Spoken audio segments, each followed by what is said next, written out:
Here I have Google Pixel XL and let me show you how to enter the save mode on the following device. So at the very beginning, let's start by pressing the power key. Here let's hold down the restart, let's keep holding.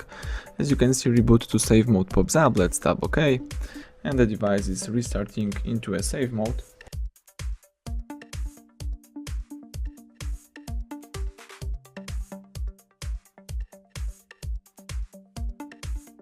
Excellent, as you can see the device is in the save mode, so you can check out how your device works without the third-party apps.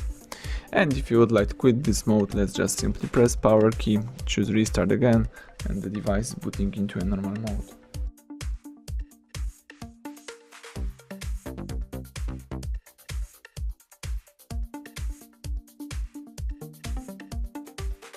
Excellent, now you can use your device. So everything went well, thank you for watching, please subscribe our channel, leave thumbs up under the video.